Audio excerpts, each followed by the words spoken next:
Welcome, travelers. I'm Josh. I'm Glenn. And I'm Lee Wanika.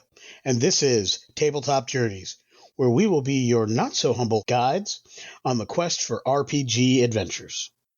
Here at Tabletop Journeys, we are all devoted role players and storytellers at heart, and we absolutely love sharing our passion with you.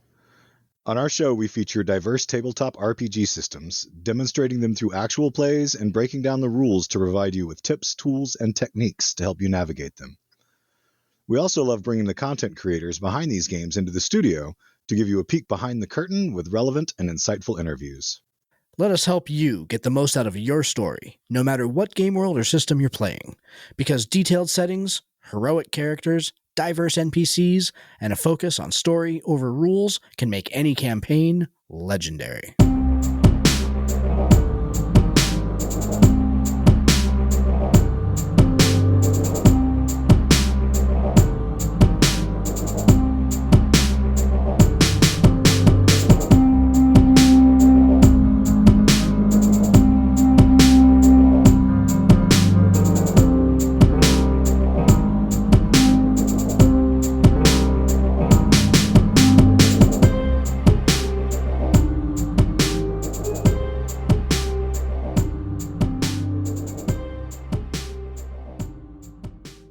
Now, here's a message from friends of the show.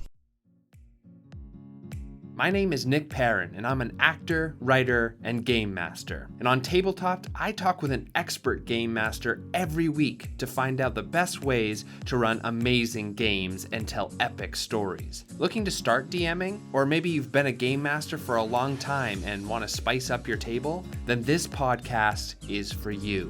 Tabletop is released on Mondays wherever you get your podcasts.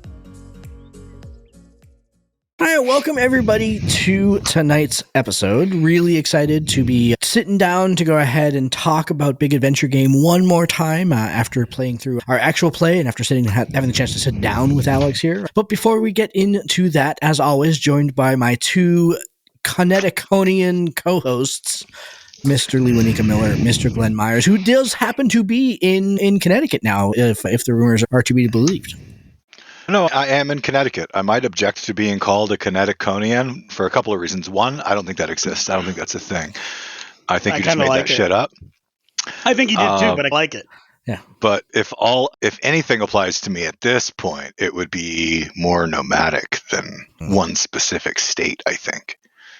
I'm just saying. And then my Connecticonian co-host Lee Wanika Miller and my wily road warrior Glenn Mad Max Myers. Yeah. See, you went a little bit more towards the Mad Max side than I'm sure. That sounds great. Given Glenn's naturalistic outlook on many things, I would have thought more along the lines of a Robert Plant. I'm a traveler of all time and space. Yeah. That type of thing. I would have thought would take Glenn on that kind of a journey. I mean, are you guys saying that the only thing apocalyptic about Glenn is behind him? My ass? Like his days. I was trying to make a veiled fart joke, but that's. Oh, it's apocalyptic. I learned to walk real freaking fast with that one, I tell you. So before we get into tonight's episode, one thing that I wanted to talk about a little bit, and this is more just like a breaking news kind of thing, and we had chatted about it a little bit. We're going to be doing an episode on it most likely sometime next year once it actually comes to be, but the big news in the tabletop role-playing game space this week, of course, is that Wizards of the Coast has officially said there will be a new version of the SRD that comes out with the 2024 games update. It'll be out next year. After all the rules come out and everything, they are going to be officially putting out an SRD. I'm assuming it's going to be similar in scope to the current SRD, to version 5.1. And they have also said that this SRD will be in the Creative Commons, just like SRD 5.1 is. I'm glad that they have confirmed this.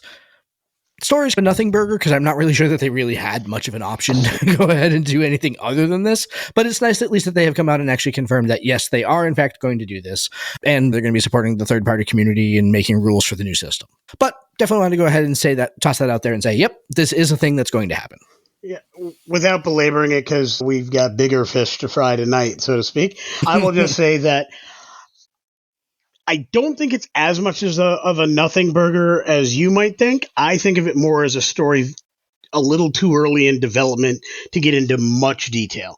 I find it exceptionally enlightening and helpful for the community as a whole and as content creators to know that they're planning on doing this. And what we are really waiting for is to find out how much is actually there. The example I give in the current 5.1 SRD, feats exist, but they only give you one. So we can't work with any of the feats but the one they gave you, which, by the way, is the weakest and most terrible feat they actually have in their game. Yep. So I think finding out how they navigate that and what exactly is in it, and it does seem, at least on face value from the article that was posted in D&D Beyond, that it might be a little bit more comprehensive than the 5.1, which is excellent if that comes to pass. Look, Wizards, by way of Hasbro, is a company that they will find a way to nickel and dime words that are irrevocable and on paper. So them telling us something that's not on paper isn't something I'm going to hold a whole lot of weight or stock to until I actually see at least that document. But it's encouraging, and I'm happy to say that it's encouraging. Agreed. Thoughts on that, Glenn? Well, I think y'all both covered as much as we can probably say about the hypothetical SRD that we have no idea what will actually be in yet. So be watching for that episode in probably May of 2025 after the Monster Manual comes out to go ahead and see what's actually in this. Yeah, let's just hope this holodeck program doesn't end up like Moriarty. Oh, yeah. So, all right. Let us break into tonight's show topic. So anybody that's been listening to the show for the last couple of weeks has heard us talk with Alex Vigna about Big Adventure Game, has heard the 3-part actual play of Big Adventure Game, where we actually rolled up some characters and threw some dice at it. And so, like the other games that we've covered this year, we're going to break apart the three of us and condense, not condense, but bits about how that actual play went and how we thought the game flowed and everything like that. I think that this is going to be a really interesting discussion, and I would certainly encourage you to listen to particularly the actual play before tonight's episode, because I think that some of the things we're going to say will make a whole lot more sense when you listen to the actual play, because much again, I think that we are doing this in the right order. We are talking about the book after playing the game. Makes it a whole lot easier to go ahead and talk about the book, but I would certainly suggest listening to the game before listening to this episode, because it'll make a whole lot more sense. So with that out of the way, let's see. Let's start with you, because you happen to have your microphone down. Surface thoughts about Big Adventure Game, and let's kick off the discussion. We bring on things on the show that we really like in general, and we talk about the games that we like. Like many other podcasters, we will avoid things that we don't like. So there are things that never see air, specifically because we don't want to talk ill about those things. So by virtue of having any game on this show, we're telling you it's a decent game. It's worthwhile to take a look at. So my overall is, this is a good game. This is a lot of fun. More importantly, and very specific to this game, I love the flow of the conflict or action combat. That felt exceptionally natural. The action economy here was fantastic. I felt like I got to do the types of things that the character I was playing would want to do. I didn't feel I had things that I couldn't do or couldn't use well or what have you. And this was not done with a specifically pre-gen character. We actually created these characters. That doesn't always happen when you're playing a brand new game, brand new system. And this system's in beta test, y'all. In beta test, the action flow is good. And I think that's an amazing thing. I really like the fact that in beta, the combat section, which is typically the biggest challenge for role-playing games, because the three of us, we're going to role-play the heck out of any game you give us.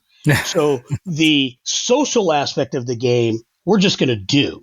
You give us a character and a mentality, especially ones that we create, that's going to flow no matter what game we play. If the action orientation and the character building stuff doesn't mesh with what we want to do, we'll still have fun, but it won't feel as awesome. And I love the fact that this felt as awesome.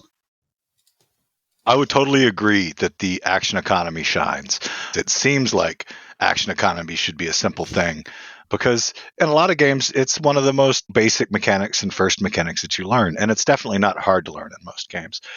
But a lot of times I find myself torn over how I can use my actions because, as we brought up during our interview, a lot of the 5e action economy is about choices for what you're going to do with your bonus action, which is not even your main action. Your bonus action is like one of the most sought after and difficult to hammer out usable actions in the game just because so many things compete for it.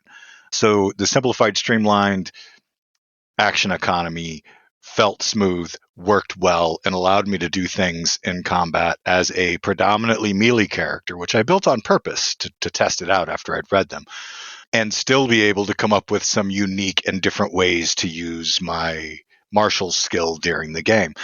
And just overall, the way that Alex has chosen to look at some of and readdress some of the things from 5e, like the magic system, which we'll probably talk about at length, and the way that we have skill points instead of just skills that we're proficient in. Again, I gotta say it's a little bit more crunchy, but I missed dividing skill points up among skills and picking the skills that are most important to me as opposed to just being stuck with the ones that come with my background choice in my class.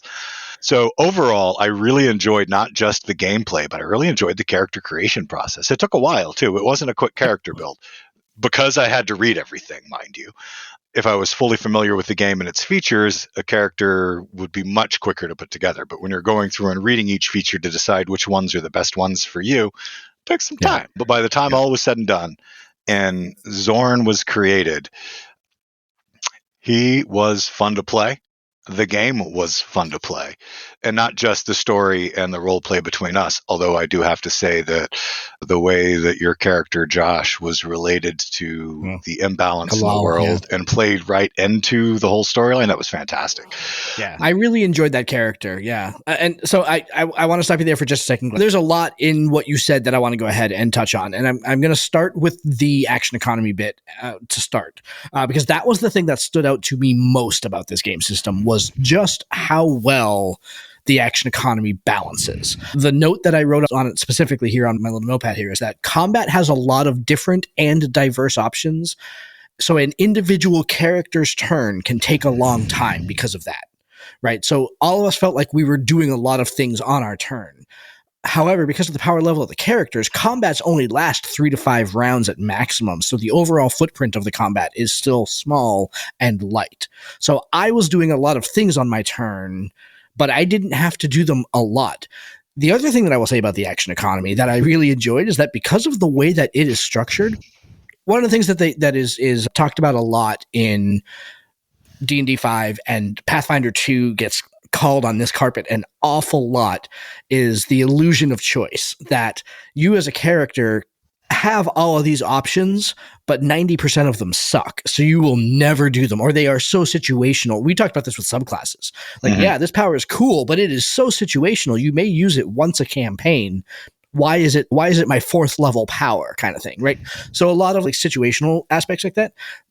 In Big Adventure Game, I did not have that feeling whatsoever. I felt like I legitimately had a bunch of options, and that depending on what the given situation right in front of me, whatever made the most sense in that second is what I should do. But that before my turn came up, it was like, what am I going to do? Who knows? There's any number of things that could change between now and when I go again that I'm actually going to need to think about specifically what spells I'm going to use to benefit the combat in that minute. This isn't a situation where I'm blasting Eldritch Blast every single turn, because that's really the only good thing that I've got at my disposal. It's really a situation where, no, I've got a lot of options here. What is it that I actually want to do? And that's really hard. This is built very well to actually give legitimate, valid choices in all of the powers that I have at my disposal. That's really tough. Right. And it's aided by the fact that the game is completely kit.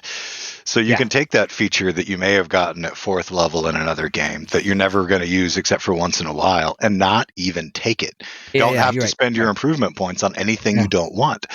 So you only take the features and abilities that appeal to you in the style of character you're building. And especially as a caster, and watching casters play in this game, it wasn't just spamming your cantrips so that to deal damage. there was a lot of different spell utility that went off. Not so much from Zorn, because he pretty much just dual wielded longswords, but that was that was deliberate to be the frontline guy and to play with the action economy, and it was a fantastic time.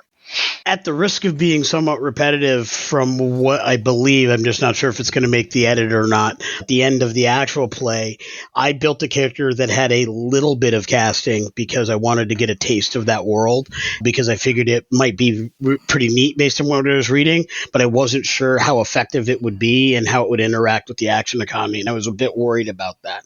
So in the attempt to build a Gish, I went lighter on the magic than on the other things. And as it turned out, I was worried about absolutely nothing. I, in retrospect, building the character, wish I had built in a little bit more magic. It's not that I needed more spells. It's that I wanted the ability to cast the spells I had a little differently, or with a little bit more power, or a little bit more panache, because there's so many things you can do with it. Yeah, you wanted to play with those mods more. Yeah, the way they have the mods, if somebody asked me what is a mod, I would say the D&D equivalent would be sorcerer points, right?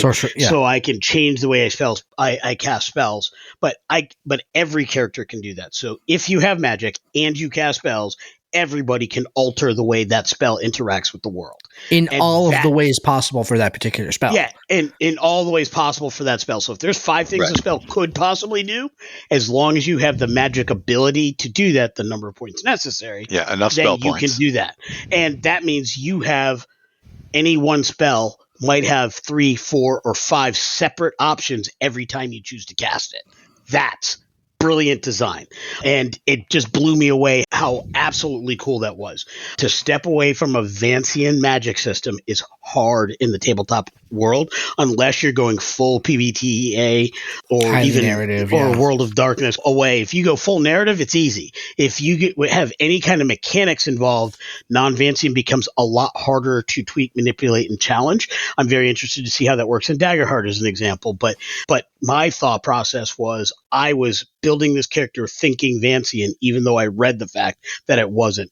One quick thing before we move on to another topic about the game, to give people an idea of how cool and how quick the game flow and the action economy goes. The combat turn flow has a total of 149 words if you were to look at their cheat sheet, where they give you a quick little treatise on how the game flow works. And those 149 words are not long words, because it's only 664 total characters minus spaces. For those of us in the TTRPG content creation world, every one of us has to know that's a tight, quick, easy to learn system just by looking at the actual numbers of characters on the page. Winika just said more than 149 words describing how short the paragraph is. That's right. His description was longer than the whole thing. Yeah. Yep. Yeah, totally. And I love that you brought up the magic system, because that was the next thing. Having built a big magic user class, I built a prototypical wizard, right? All magic all day long. That was his entire focus. He had a dagger he could use, which actually he did at some point. But that was his entire MO was magic, tons of spells, tons of mind points, tons of magic points, magic. I'm the one that may just continue to go ahead and take short rests so I can go ahead and get my magic points back, because I was using all of my magic points every single round. I was spending as many magic points as they would give me. That was very much kind of the way that the character was designed. That was really the focus of the character in the entire book. And that was what I loved so much, is that the way that you could stack not only the non-Vancian magic system, where we're not dealing with spell levels, they just are spells, and I get to pick. There's no spell lists, there's no nothing. I just get to go ahead and build my own spells according to what I want to do. I focused largely on alteration magic. And then when you do that, the benefits, the features that you can add on top of that to go ahead and benefit how my alteration magic works. Every time I cast out alteration spells, I'm getting to roll dice to go ahead and see if I get magic points back for spending that, which is, it reminded me a lot of like kind of the threat and momentum metacurrencies in Star Trek, where Glenn, as you and the party have figured out, the way to get momentum is to spend threat and to continue to get that ball rolling. Then once you have momentum, you spend momentum to go ahead and get more things, because you're bound to get more momentum back at the other end. But it was the same thing. It's like I was very much very much encouraged to continue using my alteration spells, because when I cast alteration spells, I got more points back to cast more alteration spells. So it was really nice. Again, a system that is not really like any other system that I've played for Magic, but flowed so well. There are fingerprints of a dozen games in this system. That's absolutely true, but none of them quite do it the way that this system did it. And I was really impressed with the way that it flowed. From a Magic standpoint, what I think is interesting and very cool was, as I was reading through the spells, and I picked the ones that matched the character I was playing pretty specifically and my thought process. But as I was looking at them, it was so very open, but yet each spell just came across as having such care as to how it can be played. As I read a spell, I could envision multiple scenarios where this would be useful and work wonderfully. I even thought about other games. Man, that would be hot in this other game, especially this way. Or I thought about, oh man, I hope the folks at WotC are paying attention to the way other people build games. But then I'm like, they could actually seriously upgrade the way they have sorcerer points set up by looking at this game. I don't think they're going to do that in the 2024 book, but had they seen this first, wow, could they have made sorcerers more cool? And so I look at all those things. I'm like, man, just really well done. Your comment about the currency and the way that flows back and forth, wonderful.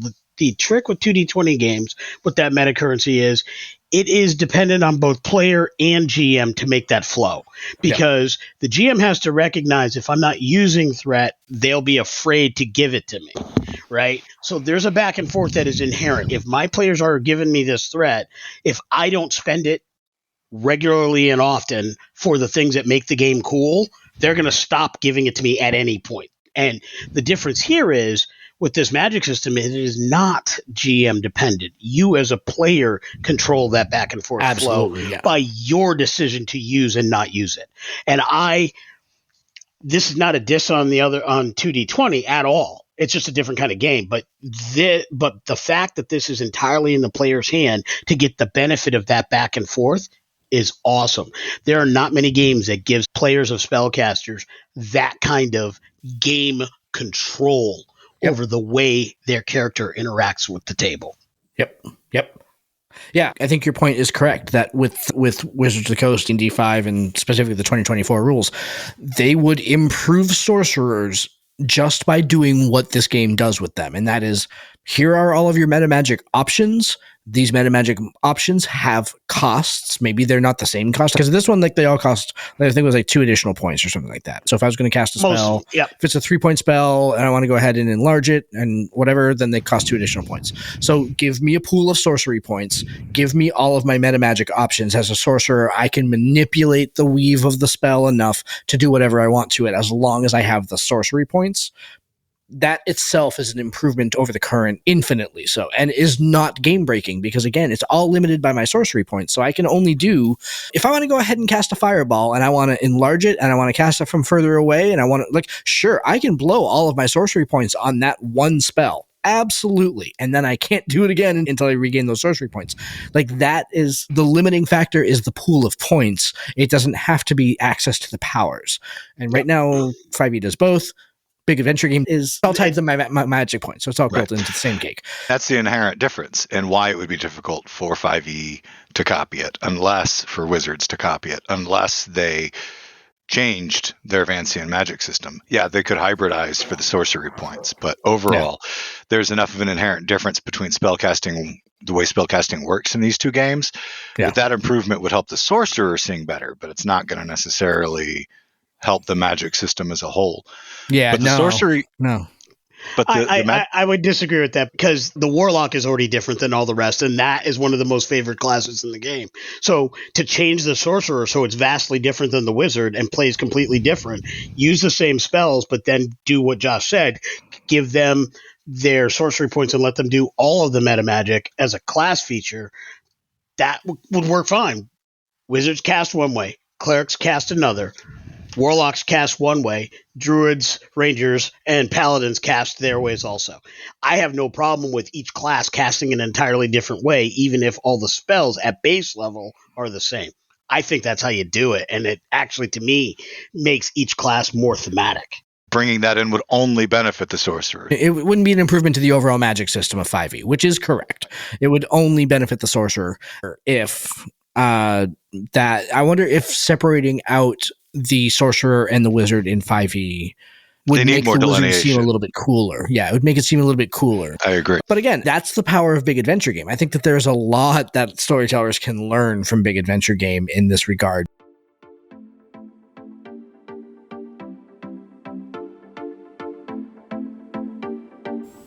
Welcome to the middle of the show.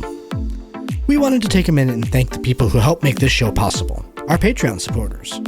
We like to shout out our adventurer level Patreons, so extra big thanks to Tim Morris, Chad Bean, Joe Harney, Dave Rideout, Adam Scaramella, and Marty Napier.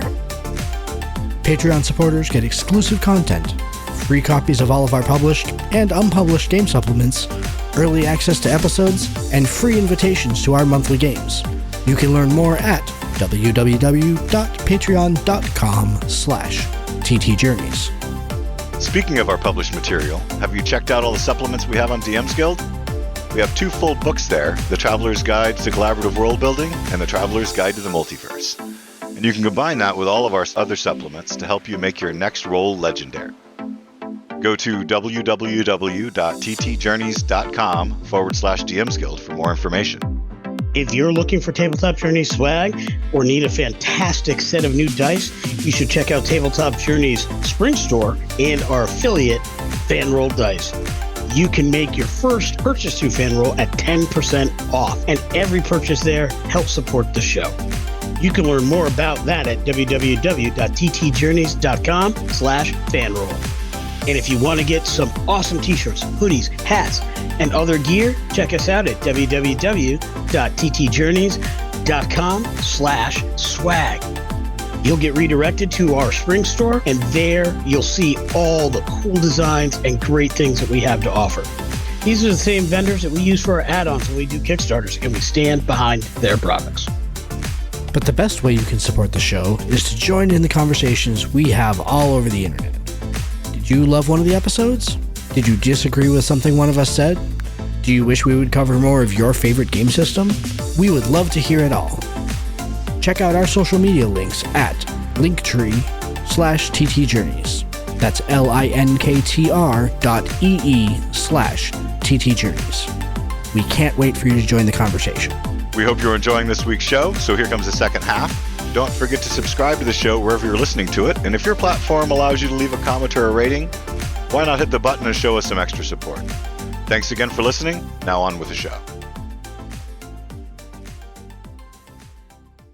They don't just have the spell points to help customize what you're doing with your magic abilities. The game also comes with a metacurrency called hero points that I very much enjoyed. It benefited the melee person in particular because I make a lot of attack rolls, right?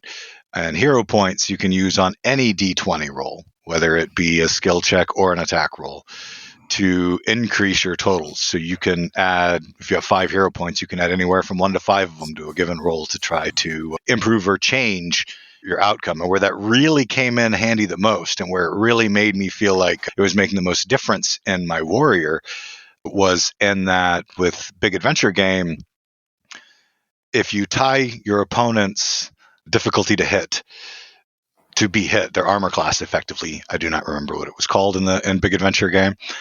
If you tie it, the tie goes to the person being struck, so that you don't hit them. But when you do that, when you tie, you can just be like, all right, I'm going to burn one of my hero points to turn this miss into a hit. And Zorn was able to do that 3 or 4 times effectively during that combat's where I really got the action economy to shine too, using multiple weapons and being able to multi-attack for free with my offhand. And then the way that he's got it set up to be able to draw weapons or swap weapons, in the same round, I was able to stab with a spear, throw the spear at another enemy, draw my second weapon to close, engage, and strike again.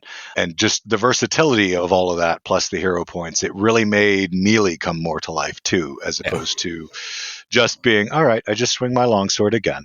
Don't get me wrong, there's a lot of that going on because it's melee. You don't have 7 different melee attacks to choose from necessarily, but between dual wielding longswords and carrying spears as my offhand weapon and one of my offhand weapons and thrown weapons, there was a lot of versatility in the way that I was able to shift from one to the other, use my hero points to ensure hits, and continue to just chain damage together. It was really groovy. Yeah. You got to put down some serious hurt on folks in a sustained and exciting fashion.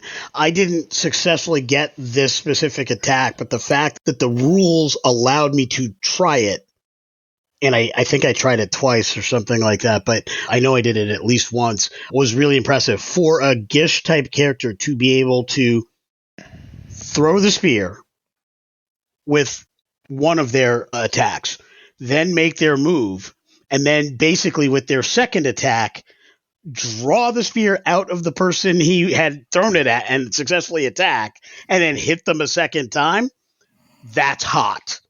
Yeah. Like, just to be able to do that, that is that whole action sequence where you've got the hero who runs up, jump, the camera's at a low angle, they're half up in the air, leg cocked back, sword comes down. It is Brad Pitt in Alexander, or Brad Pitt in Troy taking out Ajax. That cool. We were able to do that within the rules at a relatively low level in a starter adventure with basic characters and a fair and a reasonable amount of points without having to do fancy or have all kinds of craziness going on. The fact that you can have that cinematographic style combat in the base game. Yeah. Chef's kiss.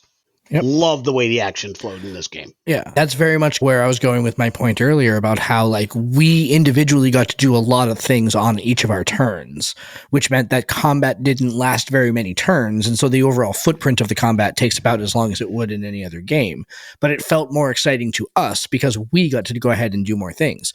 The other side of that coin, however, I will say, as the resident squishy in the party, boy, when the zombies with 1 million hit points get to go ahead and do all of the things that they're going to do on their turn, and I went from like a reasonable 25 hit points down to under 10 in one round with one attack from one zombie, that was a lot. And so it also feels... It was very eye-opening. Yeah, exactly. Put fear of the dead in you. And I really enjoyed it. Don't get me wrong. I liked it because it was like, oh, no, this is actually really deadly. I need to be really careful about what I'm doing right now. I need to make sure that I am saving a reaction so that if I get hit by this thing again, I can go ahead and cast my shield spell. I was walking around with some swagger because I was the big dude and a lot of that was the character. It wasn't just Josh. It was also the character that had that swagger about him too. Absolutely. 50-50. That very much set me and my character on the side say, well, hold on, this is actually going to be really deadly. I need to actually really think about how I go ahead and structure my turn. I can't just willy-nilly fire off. Maybe I shouldn't have just get over here him a la Scorpion, because that one that wailed on you, you brought to you from across the field. I brought him right to me. Right up into your face. And I'm like, you just bypassed the tank, bro. Yeah. You literally asked for that. I really did. I was like, please hit me. Part of me is really glad you did, because I might have done something just about as foolish right after you. And I saw that and said, I'm going to do this a little more carefully. That actually happened right before I decided I'm not going to run up and stab him twice. I'm going to try to get the big hit and determine how weak he is first. Yeah. And so that's why I did my action the way I did it, was because I'm like, I need to make sure he's weak. The combination of you going in, then I think, if I recall correctly, Glenn went after that. He put a hurt, and then I hit that guy distance, and then I ran up to do the second hit and missed the second hit. I had a good shot at taking him out in that one. We all hit him once, and in that round, and he did not go down. So I knew he was close, so I'm like, the second hit ought to do it. I just missed on the second hit. And Glenn, I think you dusted him right immediately after. I did. That was the one that I killed with the spear, then turned and threw it.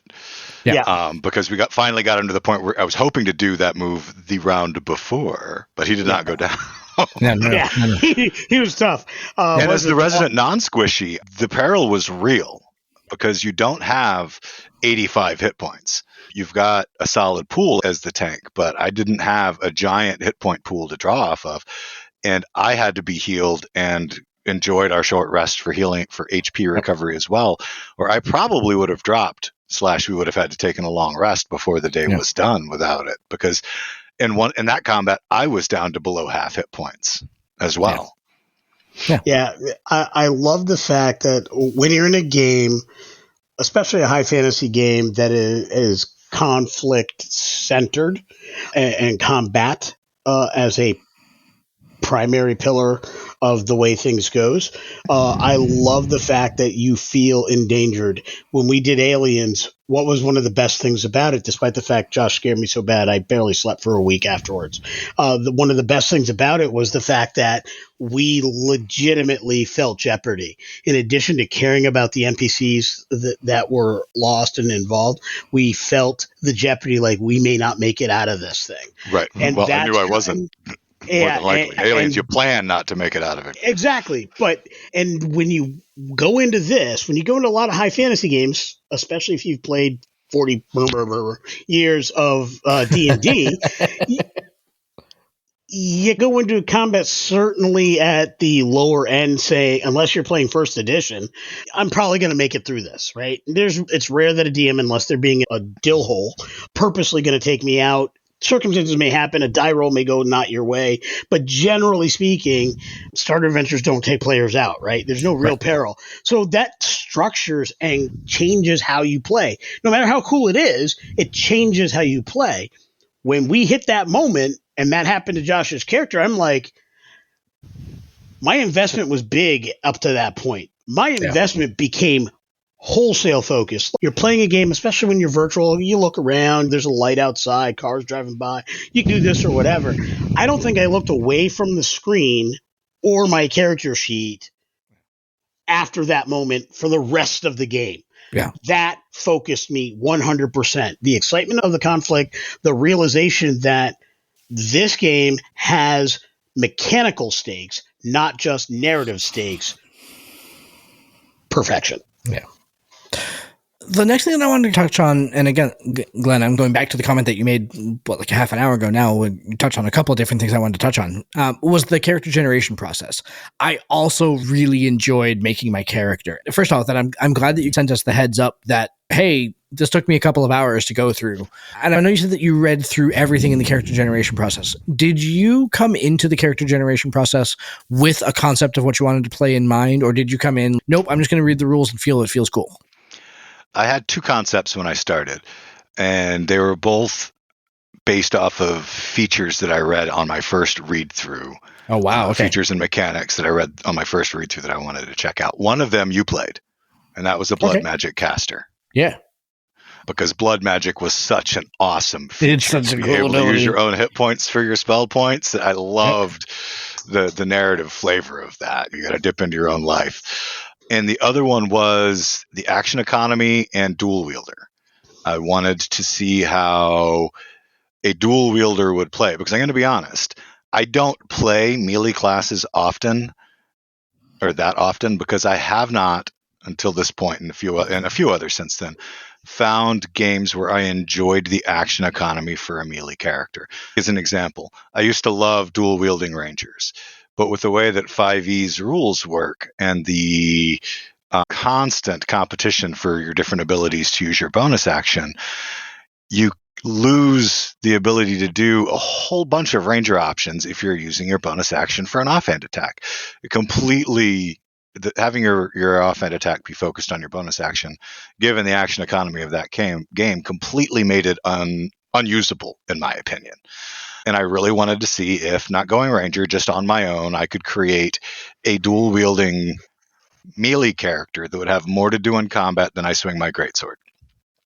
And so that was the concept that I built from. I was deliberately creating a melee fighter who's actually based off of a character that I'm working on in Revelry's story, who actually might become the prototype for a weapon master versus battle master style subclass in the boiling seas, named Rose. Well, she goes by Rose. Her full name is Rosalie. And she dual wields longswords and is a big strength-based person because you have to be strong to use them. Sure, yeah. And being able to make the offhand attack as a free attack instead of impacting the action economy seems to open up so many more doors, and it did. It wasn't until our second combat, because in our first combat we only had one adversary, so there's not a whole lot I was going to do with that beyond let's just wail on it. But once we had a spread out field of enemies to work with, that's when I really got to play with it. I didn't go bow or crossbow or anything else like that on purpose, because of the versatility of a spear to be both a melee weapon and a thrown weapon and the dual wielding thing. In this game, both the long swords and the spear counted as melee weapons. And in this game, your melee weapon skill is also used to throw it if it has the thrown property instead of having to have a separate skill. Like all of those things together are what brought me to my character design. It started from my initial read through, and then as I read more detailed pieces, it just took shape. The reason why I ask is because, again, so it definitely took me a while to make my character. I'm not sure that it took me necessarily as long as you did, but I also very intentionally did not read through everything when I was picking my character options. I knew what I wanted to play. I had pretty much decided at this point that I wanted to go ahead and play a wizard, a pure magic caster wizard up front, and then started with picking my spells before picking like my other features. So once I decided I was magic user, I was like, I'm going to pick my spell list. I'm going to pick and choose in here. I played a lot with the options that were on that. A lot of like, I don't actually want this spell, so I'm going to focus on like cold magic and stuff like that. I'm going to focus on alteration magic and then let everything else base off of that. And so like, I knew that I was going to be one of their dragonkin species. And then other than that, I was like, okay, I'm going to be a magic user. So all my skill points are going into whatever's going to serve me in that way. And then what's my spell list going to be? And then from there, I need features that are going to help me keep magic points, because if I'm going to be spending my magic points like they're nothing, then I need some way to go ahead. And that's why I opted with, obviously I took the alteration magic, because that when you're casting alteration magic spells, getting the alteration magic ability makes the most sense. And that's a very smart design option. The blood magic ability is really cool, and not for the feature that you talked about though, not for the one that says I can use my hit points as magic points, because I didn't have that many hit points. So I was, especially when I was down to 6, I'm like, I don't need to cast that badly. I'm good for a little bit. The other kind of ribbon ability that comes with those is really cool, where if I cast a spell that kills an enemy, then I get more magic points back. So again, then it starts treating magic points like this microeconomy, which was really where the system sang for me. But yeah, to do it right, it takes some time to go ahead and really get in there and digest how you want to go ahead and build it. Well, I think the first time you make a character from scratch, it's probably going to take you a hot minute. In most systems, because you got a lot of reading to do. Yeah, fair. Yeah, exactly. Yeah. Not a knock on the system. It's just an observation. Yeah. For me, and I'm odd when it comes to characters, both of you have gamed with me for a very long time. We can confirm you're odd, yes. Yeah, I make characters remarkably fast. Basically, I get an idea, I get set on it, and then I will do what I think will do that, and then I ask questions like, is this actually going to work for this or whatever? And that's effectively what I did here. I was a bit behind for a whole bunch of reasons. So I had most of the character put together, did a few bits as we were getting started, and felt very comfortable doing it that way. The biggest change for me after we actually got together for that session was more about, I picked a species that wasn't in the specific setting we were going to be in. So I did have to change that. And there was another option that was close enough where it didn't alter almost anything else that I had built. So it was swap out the species, make a couple changes. I made a little change to a stat based on that. And then I was pretty much good to go. I found it fairly easy and not as long to create a character. But again, because of the way in which I tend to create characters, that is for me more of a me thing than an overall. Like, I have never looked at any game system and the speed at which I can build the character as a litmus test for how long the average gamer would take to build a character. For an example, I can build a full from scratch Palladium character in nearly every Palladium system in under 10 minutes. Yeah. most people, that's an impossibility. Most people can't find the right book in 10 minutes. That's yeah. So when I look at this, the character build, does it make sense? It does. Can I fulfill a vision? It allows me to do that. And then are there so many tweaks and bells that I can build something that is fundamentally flawed or broken? I didn't find that to be a problem. And that to me is a hallmark of a good character creation process. And what's the word I'm looking for? The process of doing it is good, but as what the actual design is good. Yeah. So a great character build design, a great character build process. The mechanics are good, and the flow of it is good. Like, it makes sense to build the character the way that they lay out. Yeah. If you want to dig in deep, take all the time you want. If you want it quick and dirty so you can just jump on a table and play, do what you want. If you got to build like 6 of these because you're GMing and you need to build 6 pre-gens, you can do that. And I think this is pretty smooth in that regard. All right, we're going to take a quick step away here to record some Patreon exclusive content. We'll be back in just a minute.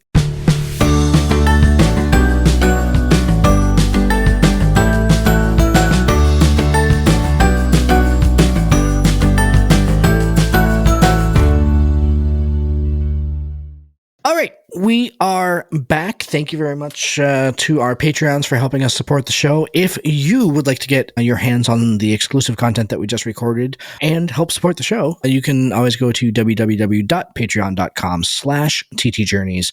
Look at the various levels. So you can get access to exclusive content, get early access to our episodes, and you can get invites to our monthly various tabletop role-playing games. Come sit at our table and join us over at Patreon. The last thing that I wanted to go ahead and touch on, and I think that I'm surprised that we're getting to it like at the end here, but that's one of the big hallmarks of the system is the relationship between its class-agnostic build templates, right? Where you are just designing characters. You are not designing characters within a certain class.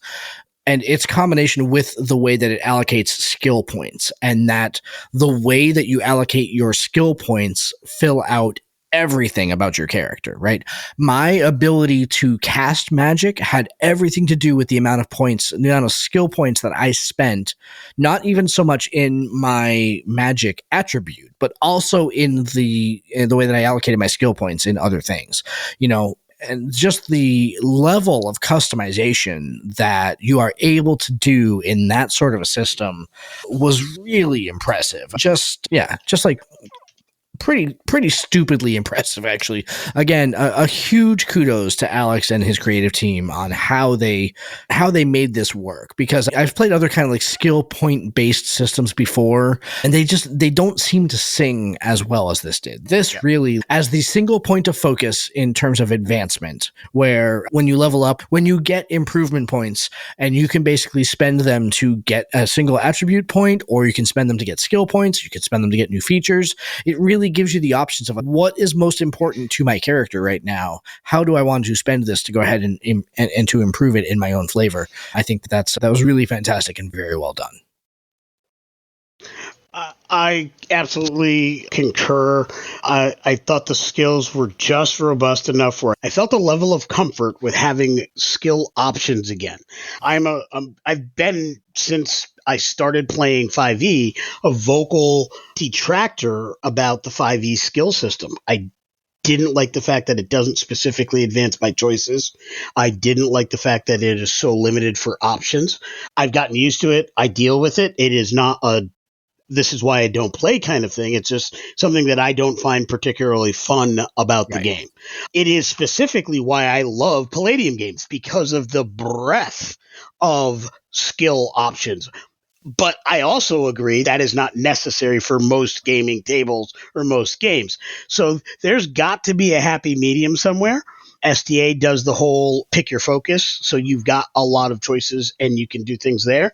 What I like about this is it's somewhere between that WotC and Palladium method as far as having a larger number of skills. Having the way they're managed and controlled is pretty good. And those improvement points being that allow you to pick and choose, hey, my character does this more than these other things, I'm going to improve that. Versus I have only 4 things that I will ever be good at. Yeah. And they all go up whether I use them, do them, or not, or whether I want to do them ever again. There's something narratively not good about that in 5e. And we GM around it when we do 5e, and that's fine. It's okay. But the fact that it is baked into the system to give you the narrative and mechanical support to do those types of things is really fun at the table. Agreed. And not just in terms of character advancement and customization as you go, but honestly, in the character creation process, when you're getting to allocate points across all of the skills, you're making your choices based on your stats and how they influence them, plus this finite number of skill points to determine what your character can do. So obviously you can't pick everything, right? Alex made the point that in this game you could, in theory, create a bad character, as an example, if you decided to put 1 point into every skill, because you're not going to be particularly good at anything. Yeah. As I'm creating my character, some things just automatically make sense, but skill selection becomes part of the process. I'm making a melee guy, so Zorn was obviously going to have melee weapons. What else is he going to have? And I'm going through these skills, and I went back and forth through them multiple times, making choices and tweaking things. And the skills is where the Witcher vibe for my character came in, because I knew I was creating a melee person, but the rest of the definition for what he was like and my image of him came from how I chose his skills. I'm looking at what I've got available, and I'm like, he doesn't have a whole lot of mind, but it doesn't make sense for him not to have any. And as I'm choosing skills and making choices, that's when the Elven Witcher vibe came in, and I'm like, okay. Or once that started landing, as I'm looking at this monster skill, because that's where it all started, was the mind skill for monster lore. I increased his monster lore. That's his only mind skill. But then I'm like, okay, so if he's a witch hunter, what other kind of things does he need? And that's where his detection came in, because obviously he doesn't want to get jumped. And all of his skill, the skill selection informed the character I was creating and helped round him out and finish fleshing him into like a full character image in my mind that I could attack this world with, so to speak. And I loved it. Yeah. It had been a long time since I'd done skill allocation, as I said in the beginning, and I really enjoyed sitting here flipping back and forth going, oh, okay, I'm taking a point away from that and I'm putting it over here. It was just a really good time. Think about this, right? I played basically a Dragonborn, right? What we would have called in 5e a dragon, is a Drakeblood, which is a Dragonborn, who never used his breath weapon. Right.